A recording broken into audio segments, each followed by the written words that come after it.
Hello, Dr. How Rohrich. you doing? I thought you I'm were joining me on my Instagram. I was on yeah, Instagram. yeah. I just got off my live and went to yours, and then you weren't there Oh, anymore. okay. So sorry about that. No, it's fine. What you want to do on mine? Why don't we do it on mine? That way we've got we'll probably have a little more. You want to do that? Are they all ready? It's up to you. I think we're fine here. I think your followers are already seeing that you are online anyway, so it's the Okay. same. Yeah. How are you? It's I'm fun. good. I'm good. All right. Yeah. So how are things? Yeah. Well, it could be better, I suppose, but that's for everyone, right? Well, it could be better, but Yeah, you always have to make the best out of it. So that's it's true. going to be fine. Yeah. So So we're going to be in the Apex this week or next week. So nice. how about you all? Yeah, well, I think it's supposed to be like in 14 days in São Paulo, but like Brazil is just like the US, like in how continental it is. So I think it will affect Yeah. differently each area. So Yeah, I yeah, don't think y'all have been hit as hard as the US, have you? Or I don't know. yeah, probably. Well, you're testing a lot, so maybe there is somewhere worse that's not like having trustful data or something. Okay. So Yeah. no, I So think, Dallas has been, and Dallas is certainly not like New York. We'll see. We'll yeah, see what hopefully, happens. We'll see in the yeah, next couple of few weeks or weeks. something. Yeah. Yes. But Well, firstly, thank you a lot for accepting the invitation to join me. you bet. It's Yeah, my pleasure.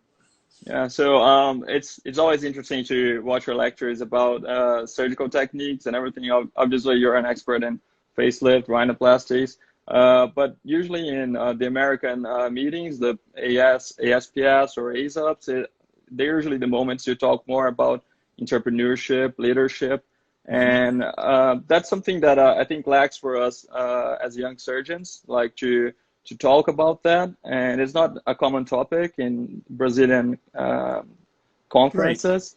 So that was the basic idea of this talk. And it was just funny because I invited you just before getting this month's PRS. The editorial. Exactly. And it blended just so perfectly. So yeah, I would like you Right. to share some Yeah. insights about that. Well, I mean, it's leaders versus role models versus mentors. And I think the big thing is, leaders have the global picture. They have visions. They're respected. They give you the vision for the mentors and the role models. And, you have to be, if you're going to be a leader, you have to lead by example and you have to have the vision. And, just like right now, I mean, you have to have a vision when all else is like when there's all this disasters. You've got to have a vision that's positive for the future. So you have to emanate hope, positivity, and where we'll be in the future. And I think that's what real leaders do. And you're seeing that actually in the US and other countries around the world. And certainly I think in your country you have a great president. And I think, people emulate that. And, there's a lot of negative things. And of course, with the apex, there's a lot of, mortality in the United States. And, but I think it's going to be less than anticipated. So be positive. Yeah, for sure. That's a good tip for sure. Yeah.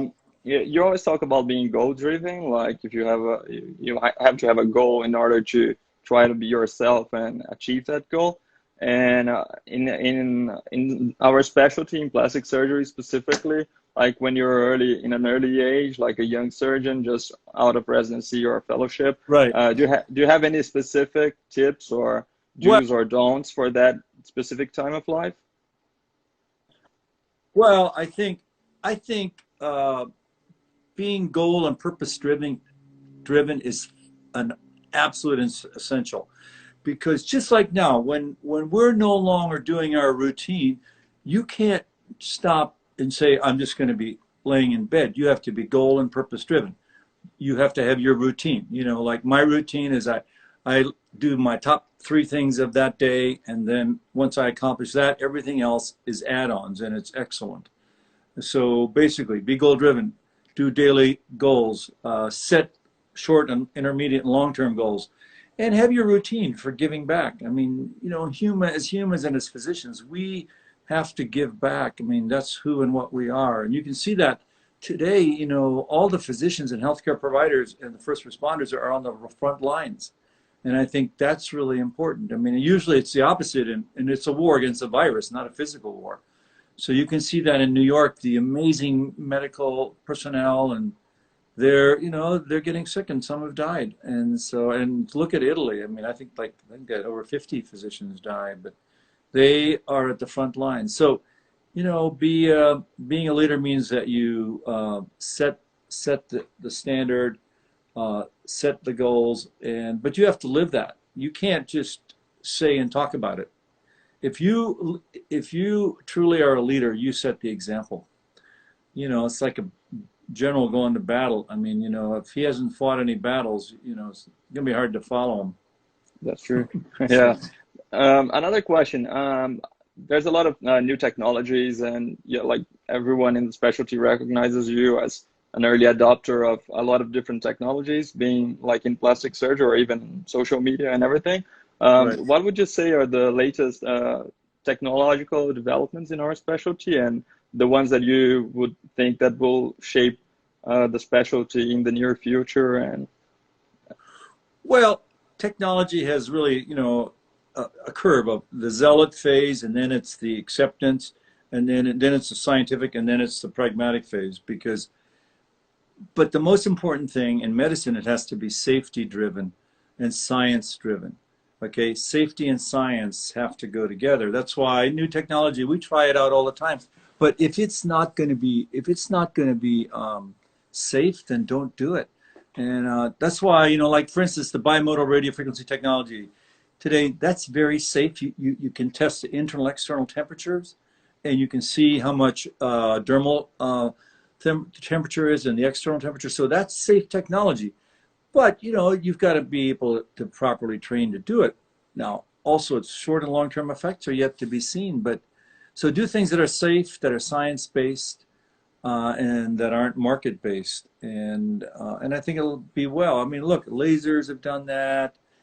You know, all kinds of endoscopic surgery, you know, all the way from microsurgery to all the things we do today, and the new techniques we do in plastic surgery. You know, it, if it is out of the bounds of safety, it will not survive. And you've seen that with many different techniques. You know, there's different techniques of facelifts, the deeper plane facelifts. Some of those were not safe. Some of the different eyelid mid facelifts, they were not safe procedures. So, you know, and, you know, remember, we're physicians first before we're plastic surgeons. On our lapel, it says absolutely. MD, not PS, you know. Yeah. So, Yeah, well, the reason I ask this is because as young surgeons, a lot of the companies try to approach us and try to sell us, and it's a big investment for us in this yeah. stage of our career. Oh, So yeah. You know, like the it's, lasers and all of those things. And yes, yeah, exactly. uh, by and large, you know, you don't want to be the first to try it or the last one to give it up. So be very cautious about that. Yeah, So, that's something very important for sure. Yeah. About teaching, were you always like involved in teaching? Did you always want to do that? How was it for you? well, I think, you know, teachers are not born, they're made. So many people, just because you're, you know, academics is a state of mind, okay? Because I know many people in academic medicine that are not good teachers, but they're, you know, to be a good teacher, you have to be, like in surgery, to be a good teacher, you have to be a good surgeon, you know. And so, and it's an acquired, and some of it's a natural talent, and you have to give back. You have to give a good heart. You have the patience to teach, especially in surgery, because sometimes when you're teaching, you know, especially the apprentice in surgery, you have to really, really be patient, and then always be looking forward to what the end result will be. Uh, but teachers, by and large, give back, work hard, and, you know, true experts in plastic surgery are incredible teachers. I can't name of anyone who's a true expert that's not a great teacher, because that is one of the, you know, foundations of being an expert. You know, you have to teach it, you have to do it, and you have to write about it. And if you have this great technique and you can't teach it or show others, guess what? It's not a good technique. It's not good for others. And I see that a lot with some of the older facelift techniques, and some even the older rhinoplasty techniques. You know, they did not withstand the test of time. So And it's something you have to have a passion for. You know, life is full of all kinds of obstacles, but you have to develop, the first thing in life is you have to develop a passion. Most people spend their whole life trying to find their passion. That's why they're unhappy. We're lucky in plastic surgery because we have found our passion. And when you find your passion, the rest is gravy. It means nothing because every day is a great day because we love what we do. We're plastic surgeons. If you find out whether you love what you do, whether it's, you know, working on an assembly line or being a plastic surgeon, or it doesn't matter. But if you find your passion, then be the best you can be and you'll be great. So passion is great, focus, and then be the best you can be every day. It's all very good advice. Thank you. And about teaching, something I've observed while in the US, mostly, not only with you, but with other big names and experts, is that you always try to help the most you can, everyone, every apprentice that you have. So every fellow that goes through GPSI or every Right. resident that would go through you, like you always try to make the best out of them. And something that I thought was really interesting is that you would have like conversations about that specifically, like how to start your career, what is a good thing to be a partner in that place or that city, Right. or so I would like to hear from you, like what's your opinion and why do you think it's really important for a leader or a mentor to help his apprentice to like take off or something like that? Well, I think we all have an obligation to not only give back, but to teach the next generation. I think a lot of people are very afraid of that. I mean, I've taught maybe 60, 70% of the plastic surgeons in Dallas, and I love that. They're phenomenal plastic surgeons. So I don't look at them as competitors, as people, but I look at them as phenomenal plastic surgeons that do great work. And that's very satisfying to me.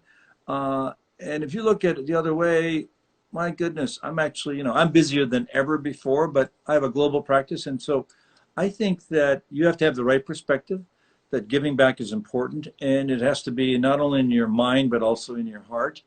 And everything else, that along with your passion, then it's like an epiphany. All of a sudden you go, wow, I'm I'm doing things I love to do, and yet I'm sharing that with others that are going to be as good or better than me. And you know, you always want to leave this earth better than it was, and you also want to train people to be as good or better than you. You know, one of the biggest secrets in life is to surround yourself, and I tell my kids this all the time. You have to surround yourself with people that are better than you, okay, as good or better than you. And if you don't, guess what? You're not going to be good. So To you be the can't be best, in you a have to room be with the best, you right? can't be in a room. If you're in a room with people that aren't as good as you need to get out of that room and get to people that really are better than you or as good as you, because otherwise you're not learning. So, you know, and that's about 5 people in your life that, you know, that you're going to meet that is going to be as good or better than you. And you need to focus on that. And every day is change and every day is a challenge. And that's a good thing. Just like this COVID, it is unbelievable. It's unprecedented in any of our lifetimes, but we're going to get it through it. We're going to be better. We're going to change things. And if we don't change things, it's our fault. We're going to change how we teach. We're going to change how we operate. We're going to change how we do our follow-up consults. All that's going to be different. This is an epic moment to change and change for the better. It is driving education to a whole new level. There's no way I could have been in 4 different parts of the United States in 3 days with just wearing my shirt and running shorts. You know, I mean, there's just no way.